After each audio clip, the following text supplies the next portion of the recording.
Welcome to the 58th installment of Ear to the Ground, the Land Stewardship Project's audio magazine podcast. Ear to the Ground features interviews and field reports related to sustainable agriculture, family farming, local food systems, and local democracy. I'm Brian DeVore, editor of the Land Stewardship Letter. One key element of developing a sustainable farming operation is learning how to manage it in a holistic manner. That means that instead of managing each enterprise or resource present on the farm as a separate entity, a farmer considers them all as part of an integrated whole. Under such a strategy, decision-making is guided by what impact the decision will ultimately have on all aspects of the operation: water, soil, financial stability, a family's quality of life, even the wider community. Holistic management is increasingly being used on farms and ranches throughout North America and around the world, thanks in large part to the work of Holistic Management International, a nonprofit educational organization based in Albuquerque, New Mexico. During the past decade, an introduction to holistic management decision-making has become a key component of the Land Stewardship Project's Farm Beginnings program. Farm Beginnings, which offers courses in several Midwestern states, is helping train a new generation of farmers utilizing practical, hands-on class instruction, on-farm educational events, and mentoring.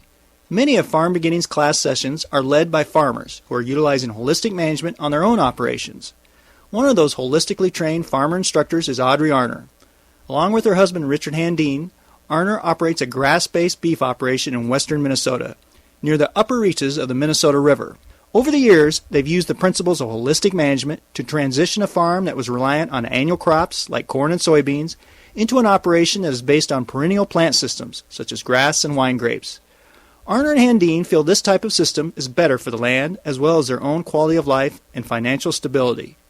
And since Moonstone Farm is near a major waterway in the region, Arner and Handine also believe they are having a positive impact on the wider watershed, as well as the human community they live in. Arner recently led a Farm Beginnings class session where she introduced students to the concepts of holistic decision-making. Here's an excerpt of Arner's presentation.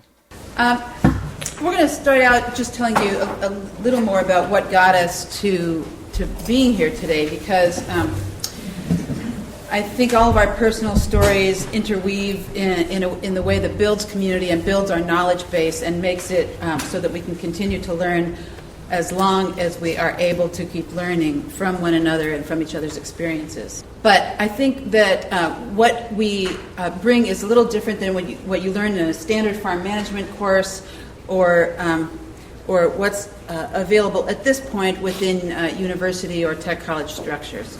Because we've learned it from other farmers. We've learned it from people who along the way have figured out some of the useful elements of planning and making a farm work that are pretty different. And one of the ways that it's different is that we plan on paper. Besides crunching numbers, we write stuff down. And there will be other people who have been part of the same holistic management decision-making process later on in your training experience who will talk specifically about financial planning, who will talk specifically about marketing, who will talk specifically about monitoring what you are doing so that it is helping you to keep on track toward what you most want. What we're going to talk today about is what you most want, how to be what you most want to be, and how to do what you most want to do. My husband Richard and I started farming 35 years ago at what was his great-grandparents' farm, and when we came there, it looked like everything else in our territory. It was all corn one year and all soybeans the next. It was a remotely managed farm by his father, who lived some miles away, and they'd go there to do operations. But there was very little footsteps of the farmer walking across those acres. There was very little biological diversity in the landscape, and it was a rotating biculture of corn and soybeans supported by the federal farm program.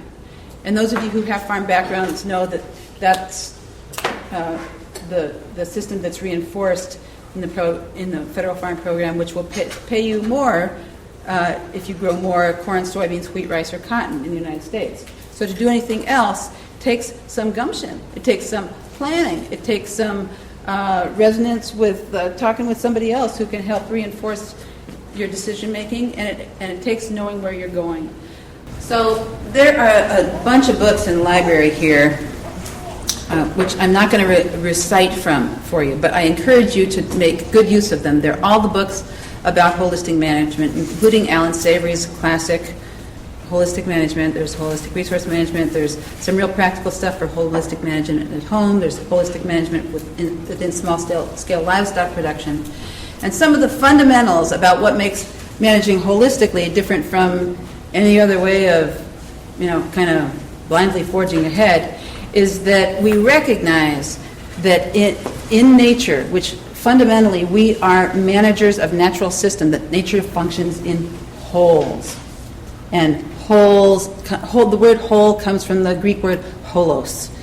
And it's from the same root as whole, but it's about wholeness. It's about the what does that bring up for you? Like when we say the word holistic, what do you associate it with? Holistic systems, interwoven. Medicine. What is holistic medicine? How is it different from conventional Western medicine? Holistic medicine treats the whole being and not just one symptom. Or one organ. Well, in the whole system of food and agriculture, it calls for an understanding of how the way we grow things affects human health, affects the health of the livestock, the health of the landscape, the quality of water, and so forth. It recognizes that when we manage a whole farm, it's different than managing the parts, than managing just individual fields, or managing just individual workers, or just so that there will be more pheasants. And another aspect is, I heard a guy on the radio on the way up here saying, well, and the total is something that's just like the parts it's made up of, and that is not what I believe.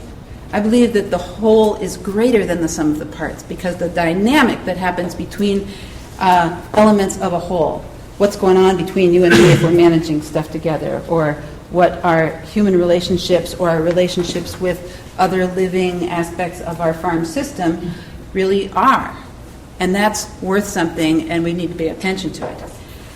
Another aspect of holistic management I think that's really been important for me is recognizing how much more powerful it is when we make decisions in keeping with a vision that is based on a long-term vision of what we really most want.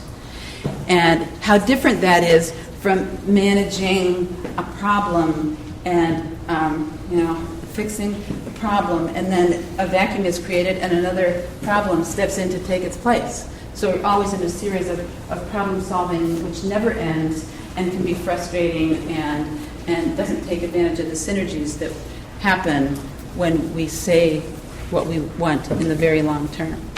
So recognizing that power, there's some steps. Somebody over here wanted steps.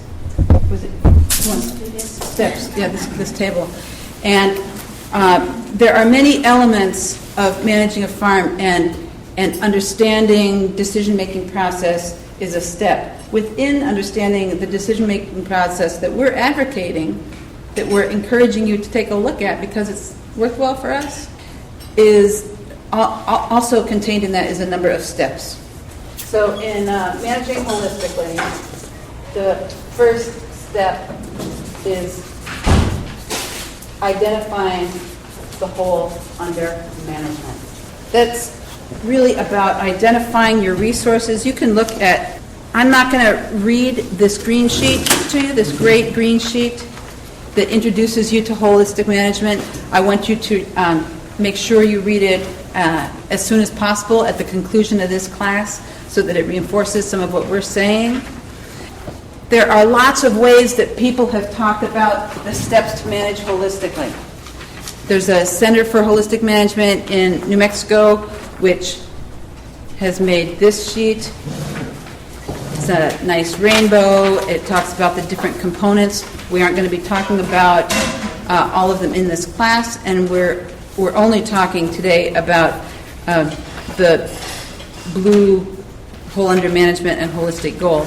but this provides some context of other elements that, if this tickles your fancy, if it tickles your intellectuality, if it tickles your capacity to be most effective at what you want to do, you'll want to learn more about these other steps. But the yellow sheet is where we talk about who the whole under management is, or what all is contained in the whole under management. The people are all the people. For us, it involved anybody who was affected by our decision making, because Richard and I were kind of knocking our heads together, but then we'd still wind up having to pay rent to his sister and rent to his parents, and take into account what our kids were how they were responding to what we were deciding to do.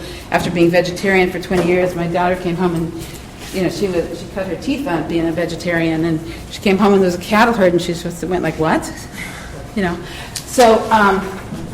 So convening all those people becomes one of our great challenges.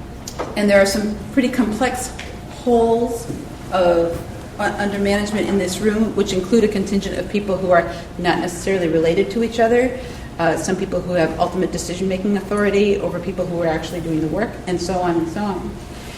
When we first gathered our whole family, which included my husband's sister from whom we rent land, and her husband who works at the university for some barley researchers, and his brother who had always farmed with his dad but hated it, and Richard's mom, who hardly knew how to respond at the table when people said, well, what do you most want, Marilyn? And she started crying because nobody had ever asked her what she most wanted. Everybody was just off farming, and they'd come in for lunch, and she was expected to have a meal ready. But it's a new thing for a lot of us to think about what we most want. Within that process, it behooves us to think about what is most conducive to good communication and what will build the most trust. Our culture is replete with advice about that kind of thing now, which is an advantage I think we have over anybody trying. I don't think we could have done this 30 years ago because it's not the way people functioned. There wasn't Val Farmer's Psychology for Farmers column in the Agri-News, and Farm Journal didn't have tips for how to find out what your kids are really wanting to do. That's kind of new stuff in the culture of agriculture, to be recognizing the human dimension between humans. Who else is affected by your decision making? I'm thinking lenders. A lot of us have relationships with lenders, and our decision making impacts their willingness to continue to provide that service, and willingness to take on new farms who are doing something like ours, because if it's not working, they're less likely to put an investment into things like an infrastructure of fences and watering systems as opposed to an infrastructure of more big grain bins. So keep thinking in terms of who else is affected by our decision making, and consider involving them among the people part of your whole under management. If there's someone from whom you rent land or rent land to, that's a person who's part of that loop. And someone who works for the farm, but is not a relative. So the whole under management is people, it's land, and it's money. So the land part, where, let's see, there's land on the back of this page. You would indicate any land that you're responsible for decision making, whether you rent it or own it or are borrowing it or just get to use it for some reason. And within the part of the financial part of the whole under management, this is an area where I found out when we were talking about, well, what really are our capital resources? Who really has access to what fluid capital to be able to invest or not invest in the operation. And there were key people in our operation who had not spoken to each other about these aspects. So it's not like it's just money, but it's money. It's important stuff to be able to dialogue about. What our resources are, what our dependencies are, what our debt load is. All those, we need to be able to come to a point of truth and consequences so that we're upfront about what our capital situation is so that we can define what we want it to become.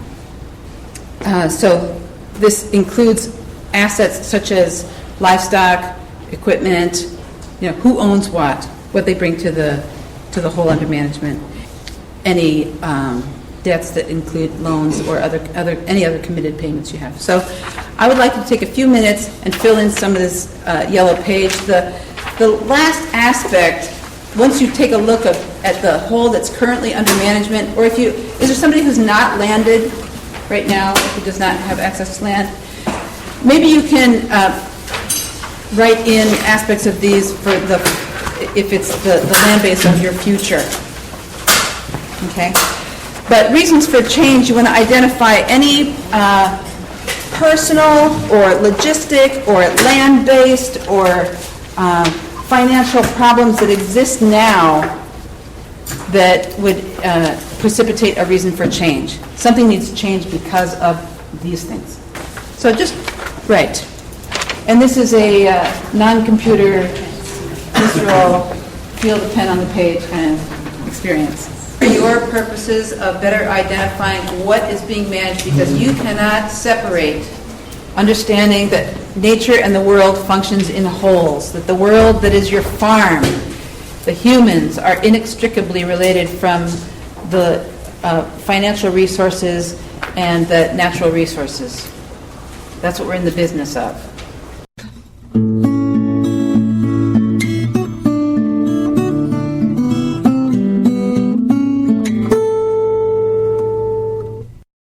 For more information on the Farm Beginnings program, visit www.farmbeginnings.org. That's farmbeginnings.org. Details on Holistic Management International are at www.holisticmanagement.org. That's holisticmanagement.org. In this case, holistic is spelled HOLISTIC. Send your comments and suggestions about this podcast to me, Brian DeVore, at bdevore@landstewardshipproject.org. You can also call me at 612-729-6294. A special thank you goes out to Laura Borgendale, a Western Minnesota musician who provided Ear to the Ground's theme music. And a very special thank you to all of Land Stewardship Project's members who make initiatives such as this podcast possible. If you're not a member and you'd like to support us, go to landstewardshipproject.org to learn how to join LSP. Thanks for listening.